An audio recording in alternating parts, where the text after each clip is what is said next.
ஒரு தாவாய்க்கா அமைச்சர் வழிகாட்டி இருக்கிறாருங்க. உலகத்திற்கே உலகத்துல உள்ள பீடியாட்ரிஷியன் எல்லாம் இப்ப ஆராய்ச்சியில இறங்கிட்டாங்களாம்.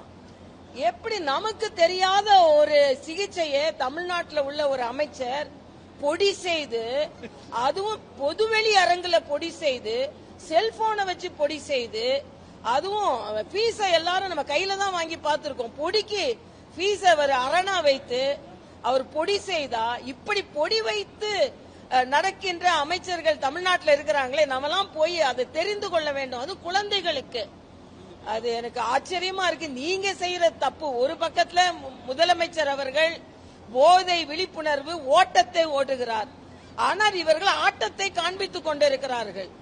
பொடி வைத்து போதையை ஏற்படுத்திவிட்டு இன்னைக்கு அந்த பொடியை மருத்துவ பொடி கூட ஒப்பிடுவதை உலகமே உற்று நோக்குகிறது. இதை சாதாரணமா எடுத்துக்க கூடாது. முதலமைச்சர் அவர்கள் இது என்ன, உண்மையிலேயே இது மருந்து தானா, இல்லைன்னா போதை மருந்தா, இது உடல் நலத்திற்கான மருந்தா, இல்லைன்னா போதை மருந்தா, ஏன் அப்படி செஞ்சாங்க? பொது வழியில இவர்கள் இப்படி நடந்து கொண்டார்கள் என்றால் இதற்கு பின்னால் எத்தனை பேர் இப்படி நடந்து கொண்டிருக்கிறார்கள்? ஆக போதைக்கு எதிராக ஓட்டம் உண்மையானதா, அவர்களை ஓட்டம் காண வைக்கிறோமா இல்லையா என்பதை உறுதி செய்ய வேண்டும். இன்னும் சொல்ல போனா அந்த அமைச்சர் உண்மையான விளக்கத்தோடு வர வேண்டும். இல்லை என்றால் அவர் பதவி விலகி அதற்கான விளக்கத்தை முழுமையான போதை பழக்கம் என்பது சாதாரண பழக்கம் அல்ல. இது இளைஞர்களுக்கு மிக தவறான ஒரு கருத்தை பதிவு செய்கிறது.